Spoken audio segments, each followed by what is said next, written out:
Hi, Olivia. I always enjoy your journals. You're so soft-spoken, and I absolutely am delighted to watch you grow in confidence in your videos as much as you're feeling probably growth in your role. You talked about your new job as assistant principal and all areas of growth, and you talked about trust and respect and treating people as equal, and that absolutely cannot be denied. It's first and foremost. The area that you said you felt probably that a growth area for you was that of discipline. And you talked about, easy to follow policy and then a fact-finding investigation. And I wrote down that you said that it was good to get two different views. And in that, you're referencing the fact that you're at two different schools. And we've talked about this a couple different times.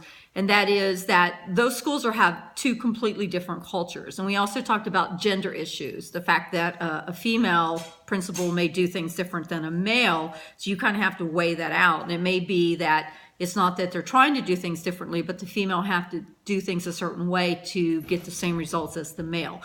That's just part of life. And we've already had that discussion.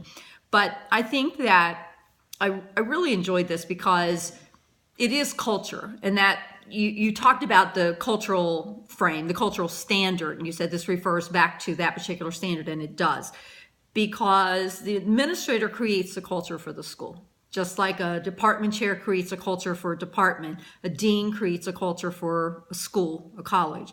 So these roles are extremely important to us as leaders, because the leader sets the tone. It's not necessarily what they say. Sometimes it's what they do. It's what they model. So I think that you've got a really good assessment of that. I really enjoyed how you kind of walked through that process and your thought process. You do have to be fair and consistent.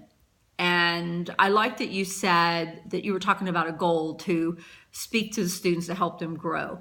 And that's absolutely, when it comes to discipline, one of the most important things you can do. And you referred back to a previous journal video reflection.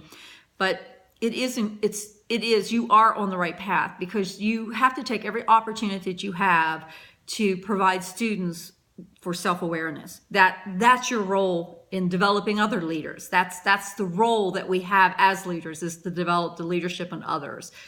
So to help students self-actualize or become self-aware, to reflect, is the same thing you want someone to do for you as an administrator. So I think you made some really incredible parallels, or at least I made them for you. I'm not sure. I thought you were making them. So I appreciate that. I thought it was a great reflection. I always look forward to them. Anyway, thanks for sharing.